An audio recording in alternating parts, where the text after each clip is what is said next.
I tightened my grip on the steering wheel and blinked hard at the road ahead, while Chaplin let out a slow breath beside me. His head rested on the center console, one ear twitching every few minutes whenever a truck passed too close.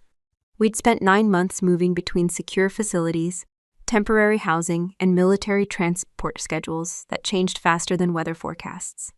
The steady sound of his breathing was the only thing that felt familiar. Everything else felt borrowed. The deployment had ended 3 days earlier, but military travel has a way of stretching a trip until it feels endless. I had eaten airport sandwiches, slept in 2 different terminals, and spent $18.47 on the worst coffee I'd tasted in years, because it was the only thing open during a layover. By the time I crossed into Virginia, I was running on habit more than energy. I was tired. My apartment lease wouldn't start until the following week, which left me with one option I had been avoiding for months: my parents' house. The Faulkner family home sat in a neat suburban neighborhood, where every lawn looked professionally measured and every mailbox matched. Nothing ever seemed out of place there. Even as a kid, I used to joke that the homeowners association probably carried rulers. Nobody laughed. I parked in the driveway and looked at the house for a few seconds before reaching for my duffel bag. The olive drab bag weighed close to 70 pounds with equipment, uniforms, documents, and everything else I had dragged halfway across Europe. Chaplin jumped out first and stretched. At least one of us was happy to be here. The front door wasn't locked. That should have been my first clue. I stepped inside carrying the bag over one shoulder and immediately smelled roasted beef, polished wood, and expensive candles. Someone had clearly spent the entire day preparing for something. My mother appeared from the hallway, holding a clipboard. Not a hug, not a welcome home. A clipboard. Her eyes dropped to my boots. "Gwendolyn, please wipe those off before you ruin the hardwood floors." I stood there for a second, wondering if maybe there was a hidden camera somewhere. 9 months overseas, that was my greeting. "Good to see you too, Mom." She looked back at her notes. "The caterers are arriving in less than an hour." That was apparently more important. Chaplin walked over and sat beside me. My mother glanced at him. At least he's clean. I considered that progress. My father, Arthur, appeared from the dining room carrying a box filled with wine glasses. He gave me a quick nod. "Hey, kiddo." Then he continued walking. The conversation lasted roughly 2 seconds. A family record. I followed the sound of voices toward the dining room and immediately understood what was happening. The long table was covered with place settings, polished silverware, crystal glasses, and enough floral arrangements to supply a small wedding. Place cards sat beside every plate, 22 seats. I counted automatically. Military habits never really leave you. One card near the end of the table read Cameron Faulkner. Another read Managing Partner. Another read Investment Group. I didn't see one with my name. That answered that question. My brother entered from the kitchen carrying his phone and talking loudly enough for 3 neighborhoods to hear him. Cameron Faulkner had always treated every room like a stage and every conversation like a performance review. He stopped when he saw me. "Oh, you're here." I almost laughed, not because it was funny, because it was exactly what I expected. "Good to see you too." He slipped his phone into his pocket. "Listen, tonight is important. We have people from Whitmore Commercial Holdings coming, potential investors. Big opportunity." I hadn't even put my bag down yet. He was already talking about himself. "Congratulations. Just stay low profile tonight." There it was. The real welcome. I looked down at my travel-stained jacket. "Low profile? You know what I mean." "No, Cameron, I actually didn't, but I knew better than to ask." For 33 years, every family event somehow became about managing Cameron's comfort. Birthday parties, graduations, holidays, weddings, funerals. It didn't matter. The universe always bent toward him. The rest of us were expected to adjust our orbit accordingly. Some habits survive longer than common sense. I carried my duffel upstairs to the guest room. The room looked exactly the same as it had 5 years earlier. Same beige walls, same decorative pillows nobody was allowed to touch, same framed picture of sailboats that nobody in the family actually liked. The room felt staged. Kind of like my family. Chaplin circled twice before settling onto the carpet. I sat on the edge of the bed and rubbed behind his ears. His eyes closed immediately. That dog had spent years detecting threats, explosives, and danger before retiring into his current role as my service animal. He had seen more of the world than most people. He was also a better judge of character than half my relatives. maybe all of them. Downstairs, I could already hear Cameron's voice carrying through the house as guests began arriving. Every sentence sounded rehearsed. Every laugh sounded calculated. Every compliment sounded like a business proposal disguised as friendship. The funny thing about people like Cameron is that they mistake attention for respect. Those aren't the same thing. I looked at Chaplin sleeping peacefully beside the bed and listened to the growing noise downstairs. Then I realized something. Not one person had asked how I was doing. Not one. Have you ever come home after giving everything you had, only to realize you were treated like an inconvenience instead of family? Let me know in the comments. And if you enjoy stories about dignity, accountability, and what happens when people finally meet the consequences they've spent years avoiding, remember our new stories premiere every day at 8:30 a.m. ET and 1:30 p.m. ET. Join us for both, and I'll see you at the next story. A burst of laughter echoed up from the dining room, and Chaplin lifted his head before I heard the footsteps coming down the hallway. Chaplin lifted his head before I heard the footsteps coming down the hallway. That alone told me enough. The dog wasn't psychic. He was just trained better than most people paid attention. After years of working around soldiers, handlers, and crowded operational environments, he had developed an annoying habit of identifying problems before they officially became problems. The footsteps belonged to Cameron. I scratched behind Chaplin's ears and stood up from the bed. Let's go find food. His tail tapped once against the carpet. The kitchen was empty when we came downstairs. Most of the guests had already gathered in the dining room, where expensive laughter bounced off expensive walls. Crystal glasses clinked every few seconds. Somebody was telling a story loud enough to make sure everyone knew how important he was. The smell of catered prime rib filled the house. I opened the refrigerator. Nothing says welcome home quite like eating leftovers while 22 people enjoy a steak dinner 10 feet away. I found a plastic container holding cold baked ziti and stuck it in the microwave. The digital clock flashed 8:43 p.m. While the food rotated slowly behind the glass, I listened, not because I was curious. Because Cameron wasn't exactly subtle. His voice carried through the doorway. I closed a $3.8 million deal in Fairfax County last quarter. Pause. Laughter. Another voice said something I couldn't hear. Then Cameron again. Honestly, most people don't know how to negotiate. More laughter. I looked at Chaplin. He looked back at me. Neither of us seemed impressed. The microwave beeped. I sat at the kitchen island and started eating while Chaplin settled beside my chair. For a few minutes, everything stayed peaceful. Then the dining room erupted into another round of applause. I almost checked to make sure Cameron hadn't solved world hunger. Instead, he'd probably sold another office building. The applause kept going. I kept eating. For most of my life, Cameron had been treated like a stock that could never lose value. Every success proved he was special.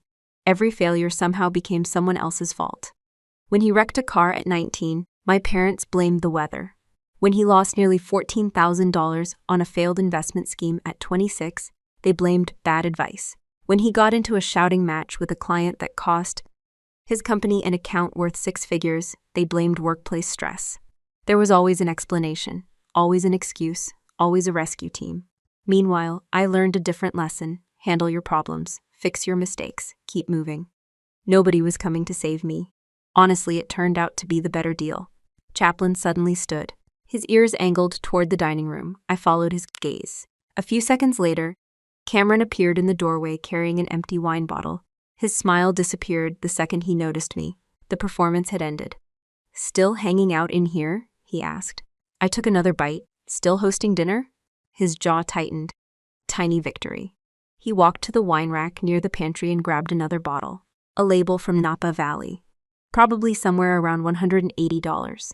Cameron enjoyed buying expensive wine almost as much as he enjoyed telling people he bought expensive wine. Chaplin never took his eyes off him, not aggressive, not threatening. Just watchful. Cameron noticed. What is his problem? No problem. He keeps staring at me. He's a dog. He's weird. I looked at Chaplin. Chaplin looked at Cameron. Honestly, if someone was being weird in that room, it wasn't the dog. As Cameron stepped closer, Chaplin released a low huff through his nose. Barely a sound, Zeph. Most people wouldn't have noticed. I did. So did Cameron. His face changed immediately, vanished. The spoiled child appeared. There it is. There what is? That attitude. I blinked. From the dog? He doesn't like me. I actually laughed. Not loudly, just enough. That made things worse. Cameron set the wine bottle on the counter harder than necessary. I don't want that mutt around my guests. He's not around your guests. He's in the house. I glanced around. Last time I checked, the house was still standing. I think everyone will survive. His eyes narrowed. I want him in the garage. There it was, not a request, an order. The kind Cameron had been giving his entire life. I put down my fork. No. Silence. A dangerous kind of silence, the kind that Cameron rarely heard, because people usually folded. I didn't. He'll be fine for a couple hours. No, it's not a big deal. It is to me. Cameron folded his arms.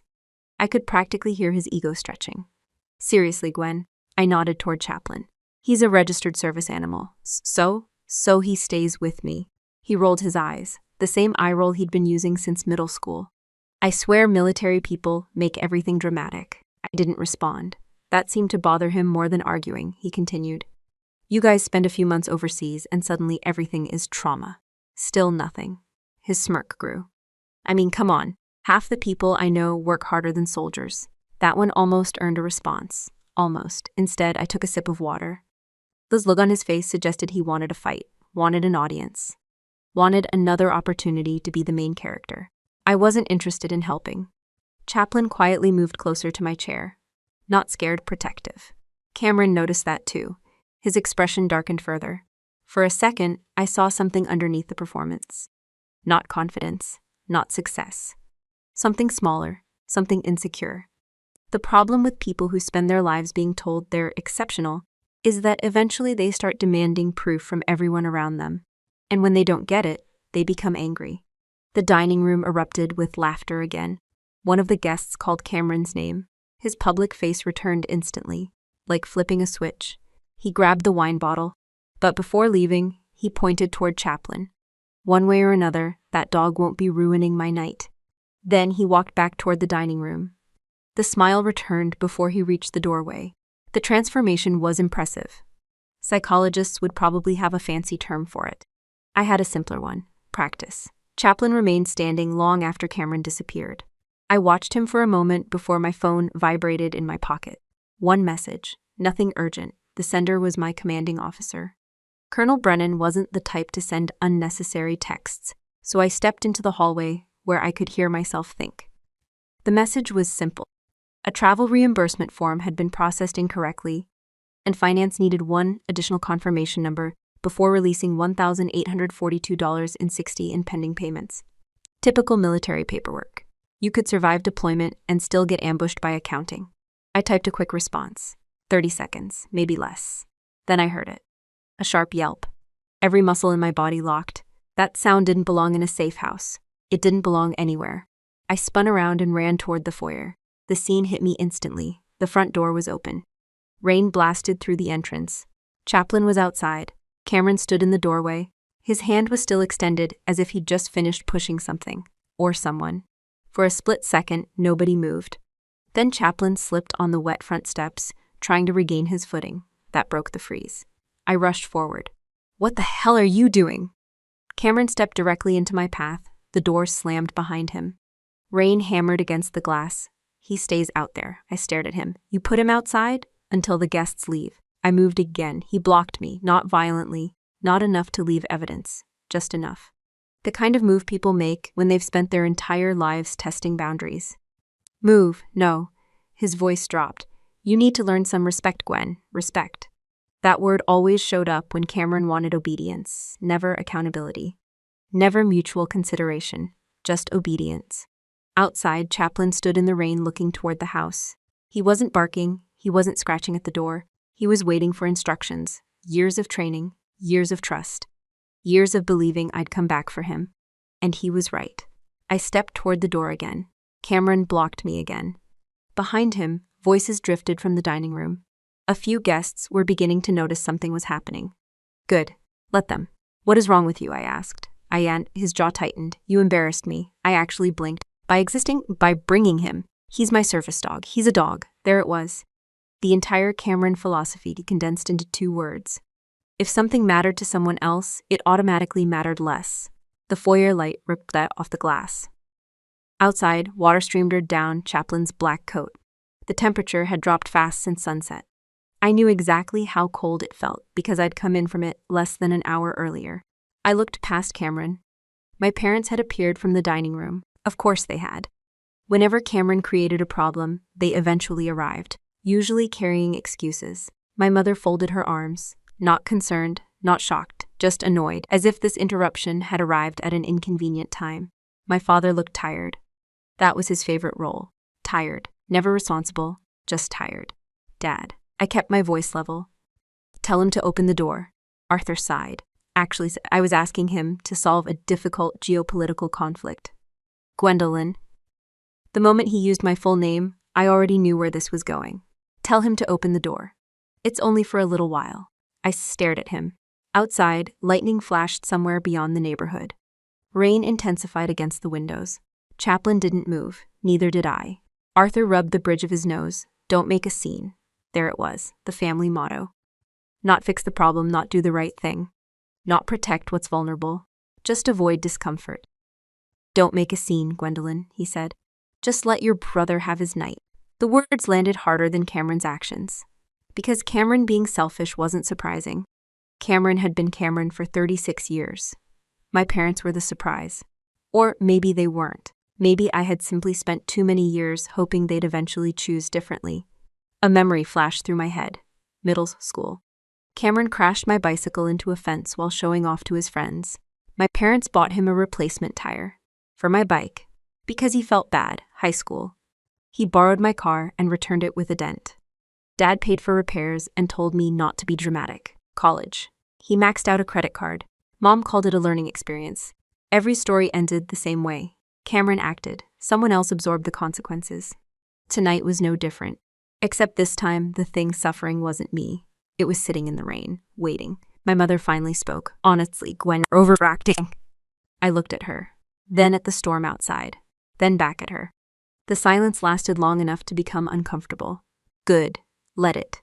One of Cameron's guests appeared at the edge of the hallway. A man in a gray suit holding a wine glass. What happened? Cameron answered before anyone else could. Nothing.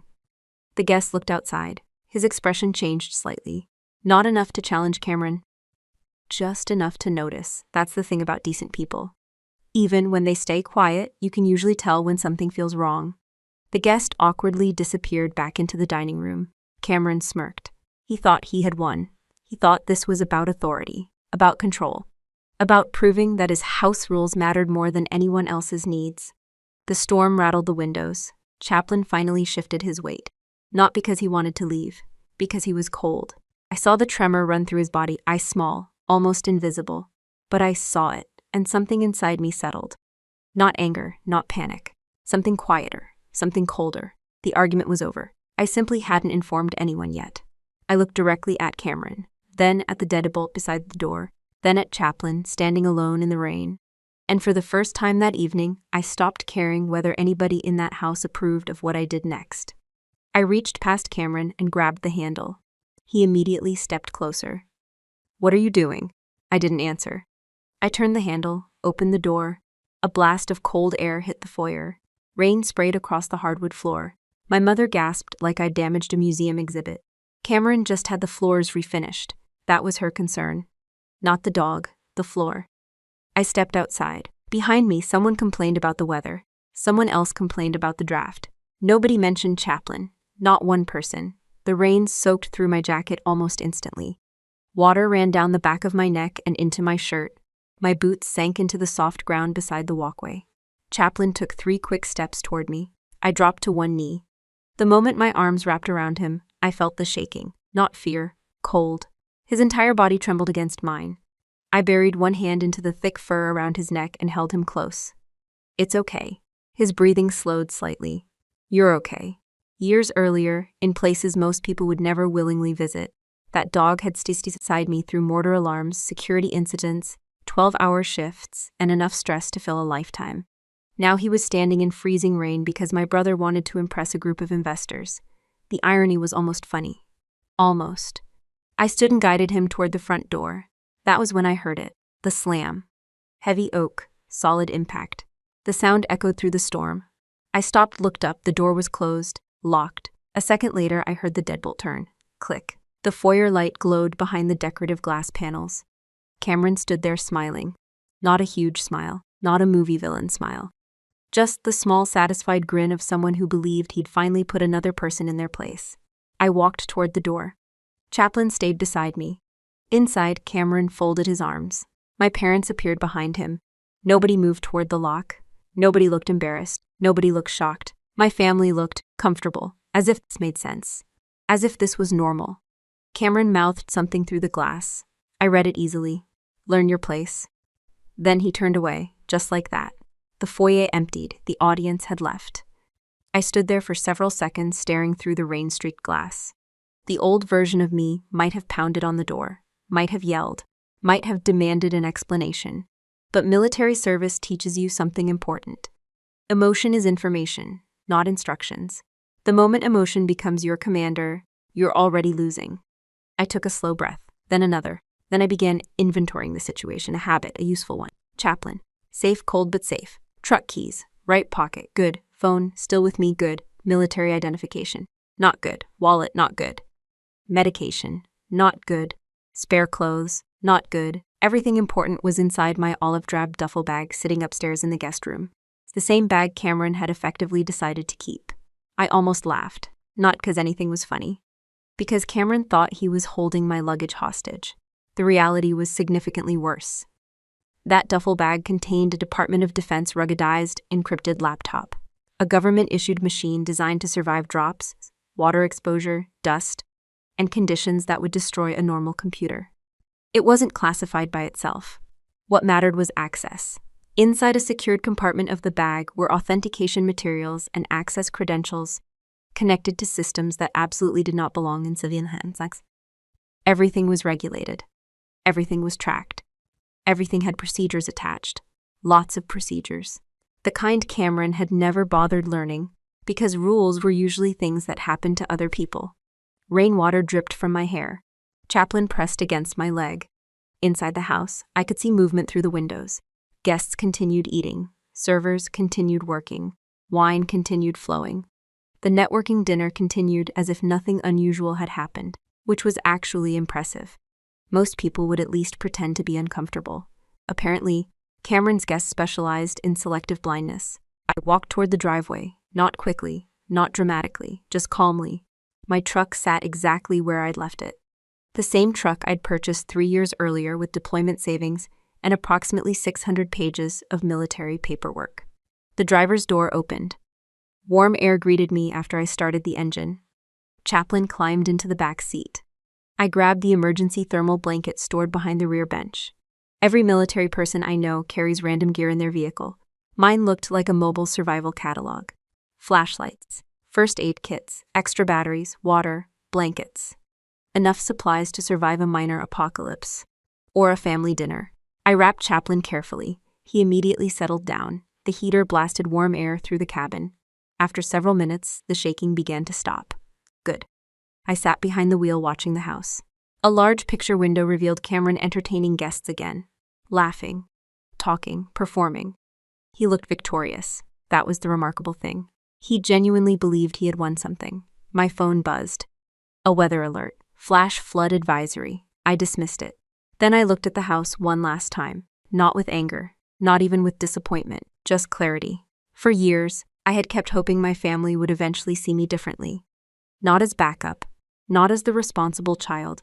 Not as the one expected to absorb every insult because she could handle it. Just as their daughter. That hope finally disappeared while I sat in a truck beside a wet service. Dog wrapped in a thermal blanket.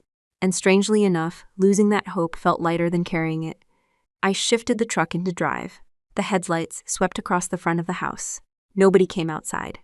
Nobody called. Nobody stopped me. The people inside believed they had successfully taught me a lesson. What none of them understood was that I wasn't driving away from the problem. I was driving toward the only institution that had ever taken accountability more seriously than family loyalty. And unlike Cameron Faulkner, that institution cared very deeply about missing federal property. The windshield wipers worked at full speed as I pulled out of the subdivision. Rain hammered the glass hard enough to blur street signs for a second, before each sweep cleared them again. Most drivers would have slowed down. I was already driving slower than usual. Not because of the weather, because I was thinking. Not emotionally, operationally. Military training has a strange effect on people. When everything goes wrong, panic becomes inefficient. Your brain starts sorting problems into categories. Immediate threats, delayed threats, resources available, resources unavailable. The system isn't glamorous. It works. I checked the fuel gauge, just under half a tank. Enough. My phone sat in the cup holder connected to the charger. Good. Chaplin was lying under the thermal blanket in the back seat. The shaking had stopped completely. Every few minutes, he lifted his head to make sure I was still there. Then he'd settle again. That dog trusted me more than most humans ever had. The realization stayed with me. At a red light, I glanced at my reflection in the rearview mirror. Wet hair, tired eyes, deployment fatigue.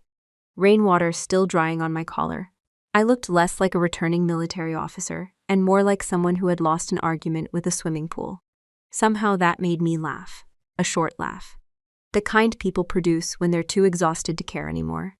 The light turned green. I kept driving. The further I got from the neighborhood, the quieter my thoughts became. That surprised me. I expected anger. I expected resentment. Instead, I felt something closer to certainty. The argument was over. The debate was over. The years of trying to earn equal treatment were over. There comes a point where reality becomes too obvious to ignore. For me, that point arrived when my parents watched a service dog stand in freezing rain and decided protecting Cameron's dinner party mattered more. Some lessons take decades. That one took about 10 seconds. A notification appeared on my phone screen. 3 missed calls. Mom. Another call arrived immediately. I ignored it. A voicemail followed, then another. The pattern was familiar. Nobody had contacted me while I was upstairs alone. Nobody had contacted me while Chaplin was outside. Nobody had contacted me while Cameron was blocking the door. Now suddenly they wanted communication. Interesting timing. I left the phone alone. The military installation sat roughly 30 minutes away, depending on traffic. I'd been there hundreds of times over the years. I could probably make the drive blindfolded. Not that I planned to test that theory. The rain gradually weakened as I moved farther west. Traffic thinned. Street lights became less frequent. My phone vibrated again. This time it was Cameron. I actually answered. Not because I wanted to talk, because I was curious. What? A brief silence, then Cameron laughed. Actually laughed. Are you seriously still upset? There it was. The opening line, no apology, no concern, just annoyance. I kept driving. You locked me out. You were being dramatic. I checked my mirrors. Clear. You locked me out of the house. You chose to leave. Interesting revision of events, he continued. Mom's freaking out now. Of course she was. Not because of what happened, because appearances were becoming inconvenient. I could practically hear the dining room behind him. Voices, glasses, music, the show was still going. Bring my bag outside, I said. Silence, then another laugh. No. I wasn't surprised. Bring it outside. You can get it tomorrow. Tomorrow. The word lingered. Most people would hear a scheduling issue. I heard something else. Unauthorized possession, restricted access, federal reporting requirements, entire sections of training manuals. Cameron had no idea how many regulations he was casually violating. Then again, he probably thought federal property worked like borrowing a lawnmower. You really want to do this? He asked. I almost smiled. The irony was incredible. He thought he was the one making decisions. No, I said calmly. I really don't. Then I ended the call. Phone rang twice more. I ignored both. Chaplin lifted his head. It's okay. His ears relaxed. The base exit signs finally appeared ahead. For the first time all evening, I felt something resembling relief. Not because my problems were solved, because I knew exactly what came next. Uncertainty creates stress. Procedure creates options. And procedure was something I understood very well. I passed through a familiar intersection and spotted the gas station where I'd stopped countless times after late shifts. The illuminated price board displayed $3.71 per gallon. Normally, I would have topped off the truck. Tonight, I couldn't. My debit card was upstairs in Cameron's house, right beside my wallet, right beside my military ID, right beside several pieces of equipment that absolutely should not have been left under civilian control. I almost appreciated the absurdity. After everything I'd dealt with overseas, my biggest security issue was currently my brother. The main gate appeared ahead. Floodlights illuminated the entrance. Concrete barriers, security cameras, guard booths, order, structure, rules. All the things Cameron spent his life avoiding. I slowed as I approached the checkpoint. One of the gate guards stepped forward. I recognized him immediately. Staff Sergeant Morales. He looked at me, then at my soaked jacket, then at Chaplin in the back seat. His expression changed. Not alarmed, just concerned. "Ma'am?" I rolled down the window. The warm air escaped into the night. For the first time since leaving my parents' house, I said the words out loud. "I need to report a security incident." Morales stared at me for a second. Then his posture straightened, because on a military installation, those words mean something very specific, and once they're spoken, events begin moving in a direction that individual feelings can no longer stop. "Follow me, ma'am." The gate opened. I drove through. The base looked almost empty at that hour. Most office buildings were dark except for security lighting and a handful of windows where people with unusual jobs were still working. Military's installations never truly sleep. They just become quieter. I parked outside the provost marshal's office and checked on Chaplin. "You staying with me?" His ears lifted. That was a yes. The rain had mostly stopped by then. The cold hadn't. We crossed the parking lot together, Chaplin walking perfectly beside me, despite everything that had happened. The duty desk inside recognized me immediately. One glance at my soaked clothing, one glance at the dog, one glance at my expression. Nobody wasted time asking unnecessary questions. A young sergeant behind the desk stood up. "Chief Faulkner, I need to file a report." He nodded. "Please have a seat." I didn't sit. I spent enough years around military organizations to know how reports worked. Details mattered. Timelines mattered. Exact wording mattered. Especially when federal property was involved. The sergeant disappeared through a secure door. 5 minutes later, he returned. "Major Sterling will see you now." I followed him down a hallway lined with framed photographs and unit awards. The office at the end was exactly what I expected. Clean, organized, no personal clutter, no unnecessary decorations. Major Alistair Sterling sat behind a desk that looked almost mathematically arranged. Even his pens appeared disciplined. He stood when I entered, tall, gray at the temples. Perfect uniform. The kind of officer who probably alphabetized his emergency procedures. Chaplin immediately sat beside my chair. Major Sterling noticed. "Service animal?" "Yes, sir." He nodded once, then motioned toward the chair. "Please." I sat. The room became quiet. Most people would have started with the family drama, the betrayal, the emotions, the outrage. I didn't. Neither did he. Major Sterling folded his hands. "What happened?" I answered exactly the way I would write an operational incident report. At approximately 9 p.m. this evening, a civilian forcibly denied me access to government-associated communication equipment stored inside my secured deployment duffel. His expression didn't change. "Good," I continued. "The civilian currently retains physical possession of the bag and is refusing access." Identity of the civilian? Cameron Faulkner. My brother. Still no reaction. Also good. Professional people focus on facts first. Relationships later. Location? I provided the address. He wrote it down. Contents of the bag? I listed them. Personal effects, military identification, deployment record, government-issued ruggedized encrypted laptop, associated authentication materials, several additional restricted items. I watched his pen stop moving, not dramatically. Just enough. What level of access? I provided the appropriate description. Nothing classified, nothing exaggerated, just accurate. Major Sterling leaned back slightly. For the first time during the meeting, he looked directly into my eyes. "Is the civilian aware of what he's holding?" "No, sir." "Have you informed him?" "No, sir." "Why not?" That question almost made me smile, because the answer was simple. He wasn't interested in listening. The corner of Sterling's mouth moved slightly. Not quite a smile, close. The sergeant seated along the wall tried very hard not to react. Major Sterling returned to his notes. "How was access denied?" I explained everything. Not emotionally, factually.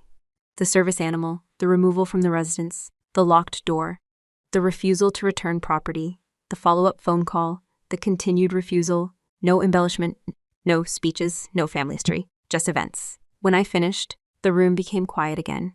Major Sterling reviewed his notes for several seconds. Then he asked a question I hadn't expected. "Have you requested the return of the equipment?" "Twice." "Documented?" "My phone records will confirm the call." He nodded. That mattered. Everything mattered. Documentation always wins arguments eventually. Sterling closed the folder. "Very well." That was it. No dramatic declaration, no angry speech. Just 2 words. "Very well." But military personnel understand those words. They usually mean somebody's evening just became significantly more complicated. The major stood and walked toward a secure cabinet. He retrieved a form, then another, paperwork, the true apex predator of government institutions.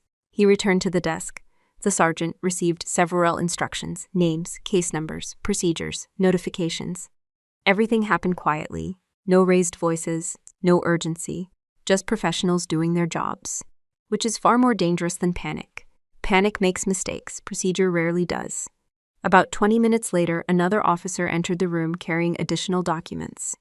Major Sterling reviewed them, signed them. Past had started moving. I simply happened to be watching. My phone vibrated again. Mom.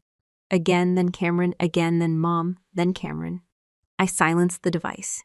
Sterling glanced at the screen. Family? Yes, sir. Trying to resolve the situation? Probably. Do you wish to answer? No, sir. He nodded. Good. That surprised me. Maybe he noticed. Once federal reporting procedures begin, he said, private negotiations often create unnecessary complications. Translation. Don't interfere with the process. I had no intention of doing so. The truth was, I wasn't angry anymore. Anger requires energy. I was simply tired. Tired enough to let professionals handle professional matters. After another half hour, the report was complete.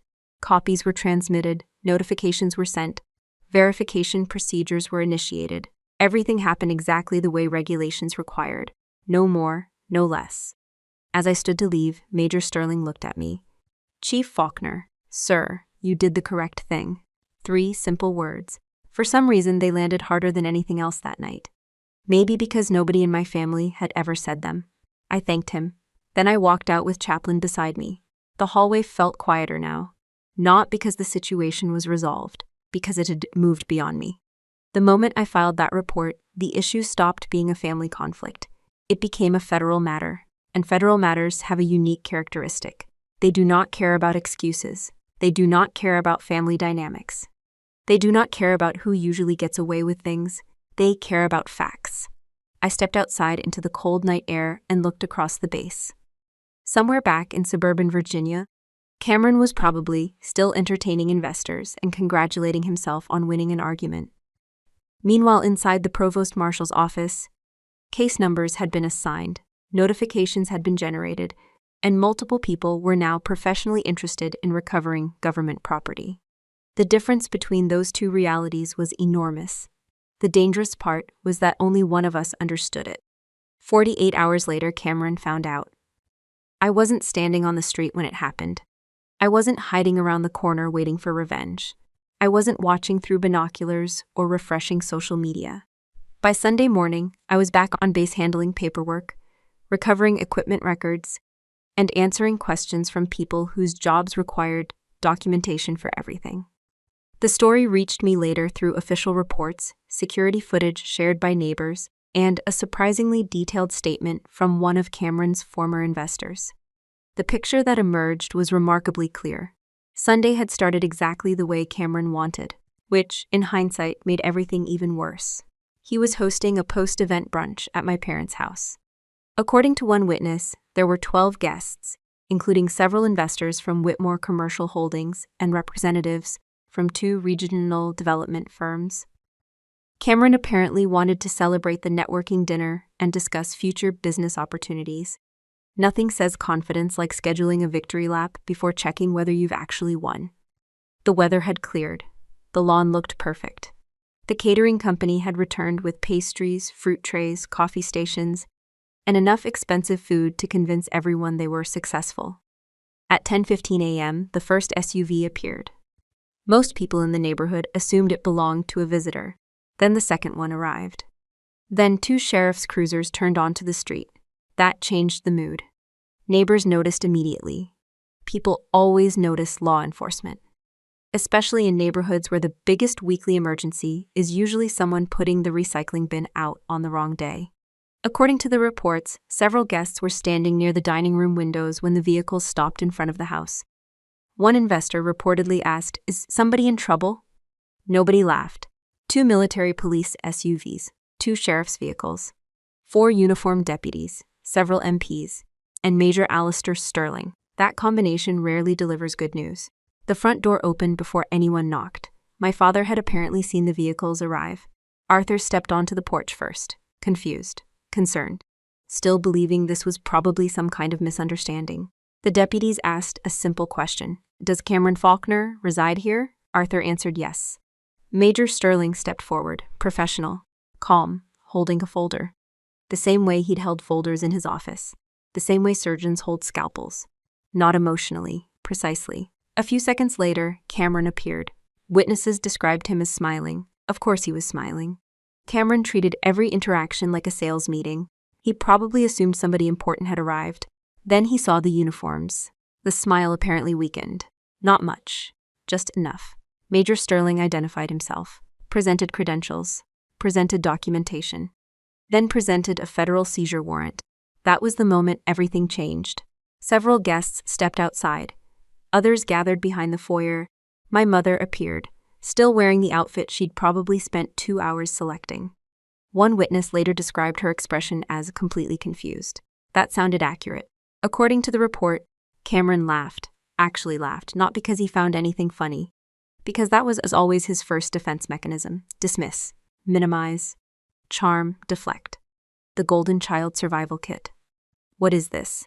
He asked. Major Sterling explained. Unauthorized detention of federally controlled property, refusal to provide access, failure to comply after notification, active recovery authorization. Cameron waved a hand dismissively. Then came the line that eventually appeared in 3 separate witness statements. Oh, come on, this is just a family misunderstanding over some laundry. Laundry. A Department of Defense encrypted laptop had somehow become laundry. Honestly, I almost admired the creativity. Major Sterling didn't. There are people who smile politely when someone tells a bad joke. Major Sterling was not one of those people. The report specifically noted that he maintained a neutral expression throughout the interaction. He informed Cameron that the property in question involved protected federal equipment and associated credentials. Then, he informed him that continued unauthorized possession carried potential criminal consequences. The laughter stopped. Immediately. One witness described Cameron's face as someone realizing halfway through a magic trick that the tiger wasn't trained. That felt accurate too. Things moved quickly after that. MP personnel entered the residence. The warrant authorized recovery. The equipment was located upstairs in the guest room, exactly where I'd left it. Still inside the duffel bag, still untouched, still secured. That was the only intelligent decision Cameron had made all weekend. Meanwhile, events on the porch continued deteriorating. Several investors had begun asking questions. Bad questions. Questions Cameron couldn't answer. Questions involving federal warrants. Questions involving military police. Questions involving why multiple law enforcement agencies had arrived at his house. Questions involving why nobody had mentioned this before brunch. Those questions multiplied. Fast. One investor reportedly walked back to his vehicle before the equipment was even recovered. Another followed shortly afterward. Then another. Business relationships have remarkable survival instincts. The moment risk appears, they migrate. Inside the house, my mother was crying, my father was arguing, not with law enforcement, with reality. Reality was winning. Cameron made one final attempt to regain control. The report described him as becoming increasingly agitated once he realized nobody was accepting his explanations. He demanded clarification. He demanded exceptions. He demanded understanding. The law offered none. Eventually, Major Sterling informed him that further discussion could occur through proper legal channels. Then came the handcuffs. Several witnesses mentioned the silence, not shouting, not chaos, silence. The kind that happens when a story people have believed for years suddenly collapses in front of them. Because that was the real event taking place. Not an arrest, not a warrant, a collapse. For 36 years, Cameron had occupied a protected position, the golden sun, the exception, the person consequences somehow missed. On that porch, in front of investors, neighbors, deputies, military police, and our parents, that protection finally disappeared. Not because I yelled, not because I fought back. Not because I sought revenge, because facts arrived, because paperwork existed, because procedures were followed, because federal regulations don't care who your parents love more. The final report included a photograph taken by a neighbor's security camera. I've seen it exactly once. Cameron standing beside a sheriff's cruiser, handcuffed. Speechless. Major Sterling nearby, professional as always. The image didn't make me happy. It made me thoughtful. Because the picture wasn't showing a man being destroyed. It was showing a man meeting reality for the first time. And reality had never been particularly interested in his excuses. The fallout started before the police vehicles even left the neighborhood. That wasn't speculation. Several people told me later. One investor left while Cameron was still standing on the porch, arguing with Major Sterling. Another reportedly drove away before the MPs finished recovering the equipment from the guest room. By the time the sheriff's cruiser pulled away, half the brunch guests were gone. By that evening, the rest had disappeared too. Business people are practical. Very practical. When they hear words like federal warrant, military investigation, unauthorized possession, and encrypted government equipment, they tend to develop sudden scheduling conflicts. Funny how that works. Monday morning brought the first wave of phone calls, not from Cameron, from my parents. I woke up in temporary lodging on base and found 19 missed calls. 12 from my mother, 7 from my father, 3 voicemails. I listened to one. That was enough. My mother's voice sounded exhausted. "Gwen, please call us. Pause. We need to fix this, fix this." That phrase appeared repeatedly over the next several days. Not apologize, not take responsibility, fix this. As though I had somehow created the situation. As though Cameron had accidentally wandered into a federal property investigation, the same way people accidentally step into puddles. The second voicemail wasn't much different. "Your brother made a mistake. Please call us. Family should help family." I deleted it. The third voicemail lasted almost 4 minutes. Most of it involved crying. The remaining portion involved blaming me. That one got deleted too. Chaplin watched me from across the room. He had fully recovered by then. His appetite was back. His energy was back. His faith in humanity remained suspiciously stronger than mine. The calls continued all week. Then the text messages started. Then the emails. Then relatives I hadn't spoken to in years suddenly became communication specialists. Apparently, family emergencies create remarkable networking opportunities. One aunt informed me that forgiveness was important. Another suggested I was being stubborn. A cousin I barely remembered accused me of abandoning family. None of them had been standing in the rain. Interesting coincidence. I ignored most of it. Eventually, my father sent a message that simply read, "Please call your mother." One time. That's all she's asking. I stared at the screen for a while, then I called. My mother answered on the first ring. "Gwen?" Her voice cracked immediately. I closed my eyes, not because I felt guilty. Because I already knew how this conversation would go. "Gwen, thank God." There it was. Relief. Hope. Expectation. She thought she could still solve this. She thought she could still negotiate reality. For 33 years, that strategy had worked. "Mom, your brother is terrified."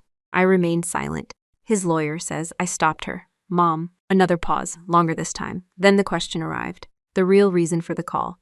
"Can you please drop the charges?" There it was. The request. The misunderstanding that had survived all week. I looked out the window of my temporary room. The sun was setting behind the training fields. Soldiers moved between buildings carrying equipment. Life continued. Order continued. Reality continued. "Mom," I said quietly, "I didn't press charges." Silence. "I don't understand." "Yes, you do." "No, I don't." I took a slow breath. Then I gave her the most honest answer I had. The federal government did. Nothing. No response. So I continued. "You spent 33 years teaching Cameron that actions don't have consequences." The silence became heavier. I just introduced him to a world that plays by different rules. For the first time in the conversation, my mother had no answer, no excuse, no redirect, no explanation. Because there wasn't one. The truth doesn't require much maintenance. I said goodbye, then I hung up. A week later, I changed my number, not out of anger. Out of necessity. Peace sometimes requires locked doors, the same way security requires boundaries. Months passed. Life settled. The investigation concluded. The equipment was recovered. The paperwork closed. The military moved on to the next problem. Government institutions always do.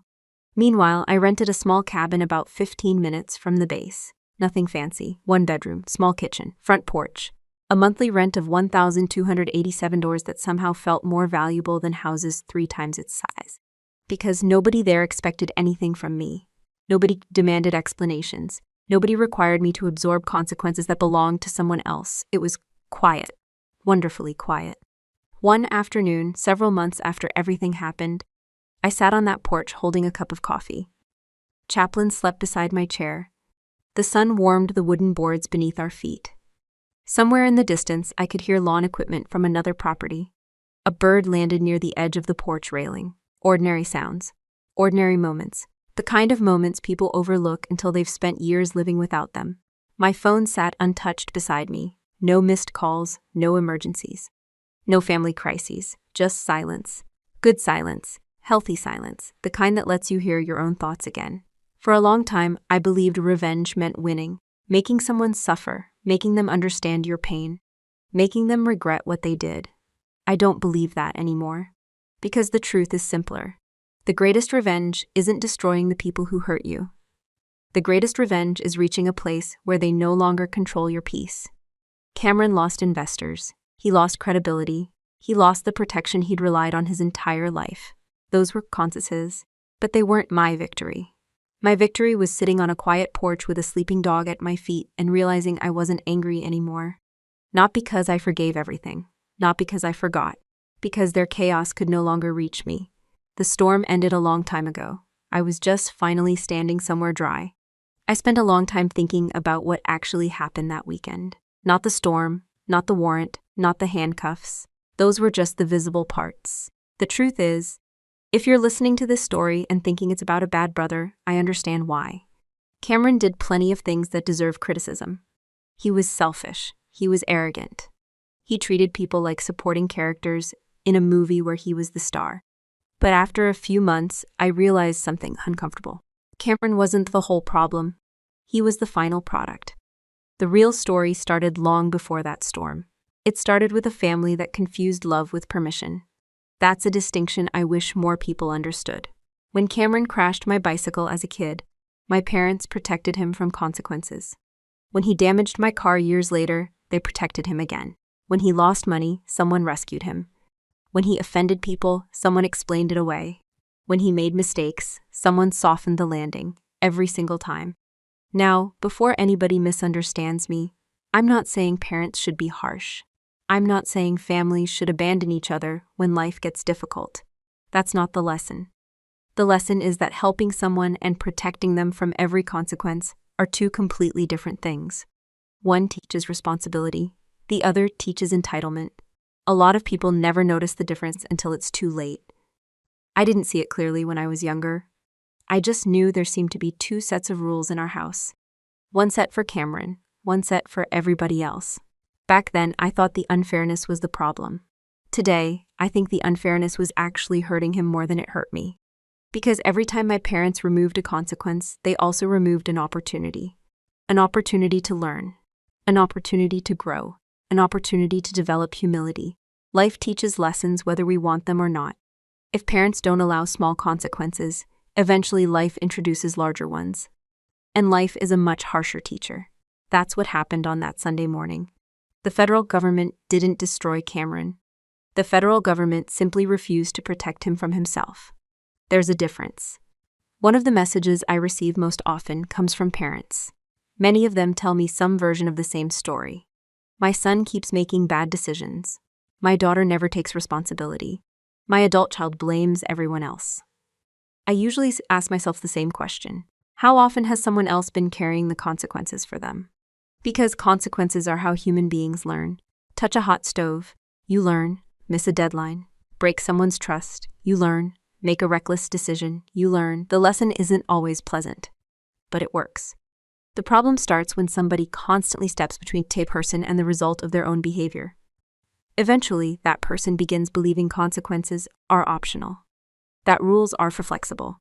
That accountability is negotiable. That reality can be talked into changing its mind.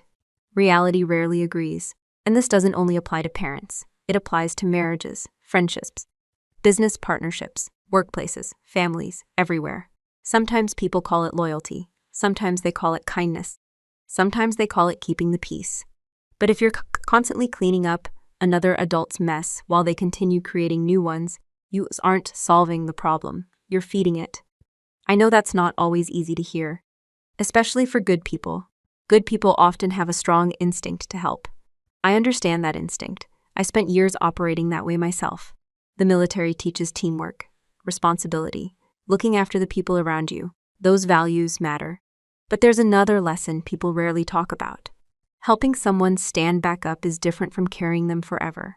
At some point, every adult has to carry their own weight. That's not cruelty, that's respect. Because when we refuse to hold people accountable, we're quietly telling them we don't believe they're capable of being accountable. And that's not love. That's a lack of faith disguised as compassion. Looking back now, I don't feel angry at my parents. I feel sad for them, because they spent decades trying to protect Cameron from discomfort. Then one day they discovered they couldn't protect him from reality. Nobody can. Not parents. Not spouses. Not friends. Not siblings. Reality always gets a turn. The only question is whether the lesson arrives early and small or late and expensive. If there's one thing I hope people take from my story, it's this. Love people enough to tell them the truth. Love people enough to expect better from them. Love people enough to let them own the results of their choices. Because accountability isn't the opposite of love. In many ways, accountability is one of the purest forms of love there is. And the moment I finally understood that, I stopped seeing Cameron as the villain of the story. I started seeing him as someone who had spent 36 years being prepared for a world that doesn't actually exist. That realization led me to another lesson I didn't understand until much later. A lot of people have asked me the same question since this story happened. Why didn't you leave sooner? It's a fair question. Looking at everything from the outside, it probably seems obvious. The favoritism was obvious. The double standards were obvious. The excuses were obvious. So why did I keep showing up? Why did I keep answering calls? Why did I keep hoping? The answer is simpler than most people think. Because I love them. And because hope can keep a person standing in places they should have left years ago. I think a lot of good people understand exactly what I'm talking about. Sometimes we stay because we remember who people used to be.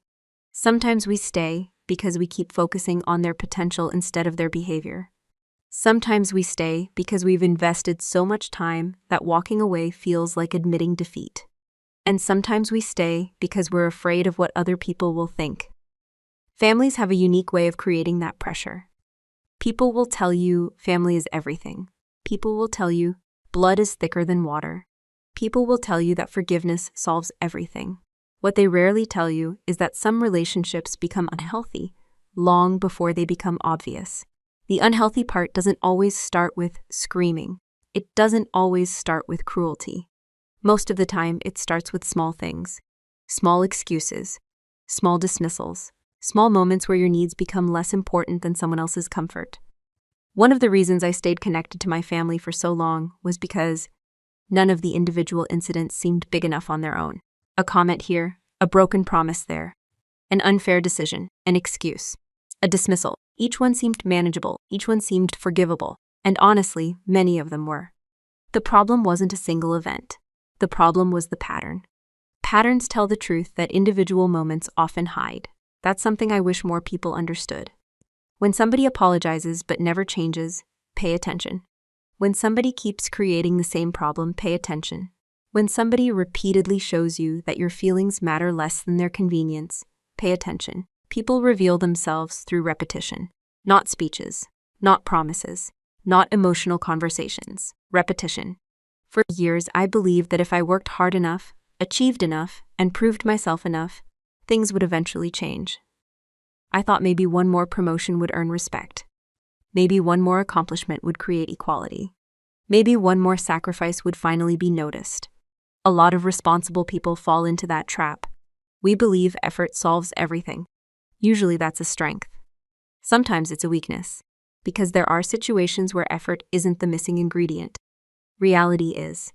One of the hardest truths I ever learned is this: you cannot earn respect from someone who has already decided not to respect you. Think about that for a second. You can earn trust. You can earn opportunities. You can earn credibility.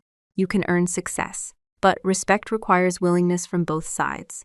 And if someone benefits from seeing you as less important, they often have no motivation to change that view. That was a painful lesson for me. Not because it was dramatic. Because it was disappointing. I spent years trying to solve a problem that wasn't mine to solve. The truth is, my family's view of me was never controlled by my performance. It was controlled by their choices. And those are two very different things. This is where I want to speak directly to anyone listening who feels trapped between loyalty and self-respect. Because I know that feeling. It's exhausting. You want to be understanding. You want to be patient. You want to be compassionate. But eventually, you reach a point where compassion starts costing you more than the relationship is giving back. When that happens, you need to ask yourself a difficult question. Am I helping this relationship survive, or am I helping dysfunction survive? Those aren't always the same thing. Healthy relationships can survive honesty. Healthy relationships can survive boundaries. Healthy relationships can survive accountability.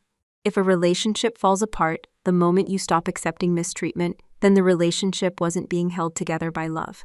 It was being held together by access. Access to your time.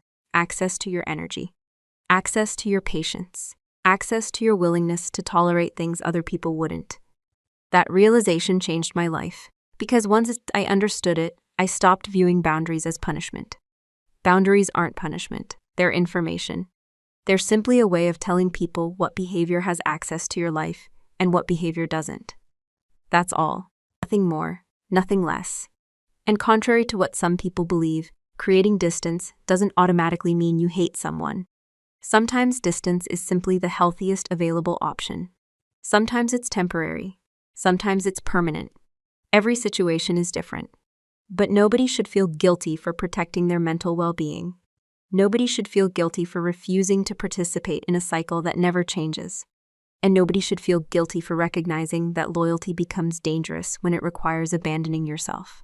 For years, I thought staying proved strength. Today, I think knowing when to leave requires a different kind of strength. A quieter kind. A harder kind. The kind that forces you to stop asking whether other people will finally choose you and start asking whether you're willing to choose yourself. That question changed more than my relationship with my family. It changed how I define success. If you've made it this far through my story, you might expect me to end by talking about justice, or consequences, or karma. A lot of people love stories where the bad guy loses and the good guy wins. I understand that. There's something satisfying about seeing accountability finally arrive. But here's the truth. The most important part of this story didn't happen when Cameron was placed in handcuffs. It didn't happen when investors walked away. It didn't happen when the federal warrant showed up at my parents' front door. Those moments were dramatic. They were memorable. But they weren't the ending that mattered most. The part that mattered happened later, months later, after the paperwork, after the phone calls, after the arguments, after everyone stopped talking about it. That's when real life started again. And that's where I learned something nobody had ever taught me. Peace is much quieter than revenge. When people imagine revenge, they picture a moment, a victory, a confrontation, a dramatic scene where everything finally balances out. Peace doesn't look like that. Peace looks ordinary. That's why so many people overlook it. For me, peace looked like waking up on a Saturday morning without anxiety sitting on my chest. It looked like drinking coffee on my porch without wondering who was about to call with another crisis. It looked like checking my phone and finding nothing urgent. No guilt, no pressure, no manipulation. Just silence. Healthy silence. The kinds of silence that lets your nervous system finally relax. For years, I didn't even realize how much energy I was spending managing other people's chaos. I thought it was normal. I thought everybody lived that way. I thought everybody spent holidays preparing for conflict. I thought everybody rehearsed conversations before family gatherings. I thought everybody was responsible for problems they didn't create. Turns out a lot of that wasn't normal at all. It was familiar. Those are not the same thing. One of the most dangerous things about unhealthy situations is that they can start feeling normal simply because you've lived with them for a long time. Human beings adapt. We adapt to noise. We adapt to stress. We adapt to dysfunction. Then one day we step away from it long enough to realize how heavy it actually was. That's what happened to me. The distance gave me perspective. Not anger, perspective. And perspective changes everything. Because once you can see a situation clearly, you stop chasing solutions that were never going to work. You stop trying to convince people who don't want to understand. You stop trying to earn treatment that should have been given freely. You stop carrying responsibilities that belong to someone else. You stop volunteering for battles that never had a finish line. Most importantly, you stop measuring your worth through the opinions of people who refuse to see your value. That lesson alone is worth years of therapy. If I could sit across from every person listening right now and share one piece of advice, it would be this. Pay attention to where your peace disappears. Pay attention to the people, situations, and patterns that leave you exhausted every single time, not occasionally, repeatedly. Patterns matter. Patterns always matter. If someone constantly brings chaos into your life, don't ignore it. If someone repeatedly disrespects your boundaries, don't explain it away. If someone keeps demanding sacrifices they would never make for you, pay attention. Not because you should hate them, because you should understand them. Understanding reality is one of the most powerful forms of self-protection. And self-protection is not selfish. I wish more people understood that. Taking care of yourself is not selfish. Creating boundaries is not selfish. Walking away from dysfunction is not selfish. Protecting your peace is not selfish. In fact, it's often the most responsible thing you can do. Because when you're constantly drained, manipulated, or overwhelmed, you can't show up as your best self anywhere else. Not at work, not at home, not for the people who genuinely love you, not even for yourself. Looking back now, I don't think of Cameron very often. That probably surprises some people. But it's true. I don't spend my days replaying old arguments. I don't sit around hoping for updates. I don't wonder whether he learned his lesson. Those things aren't my responsibility anymore. My responsibility is the life in front of me, the people who treat me with respect, the work I care about, the future I'm building, and the dog sleeping beside my chair as I finish this story. Chaplin is older now, a little slower, a little grayer around the muzzle. But every afternoon he still finds the warmest patch of sunlight on the porch and falls asleep like the world has never done him wrong. Honestly, there are days I think he's wiser than most people. Maybe that's the final lesson. Life gets better when you stop chasing chaos and start protecting peace.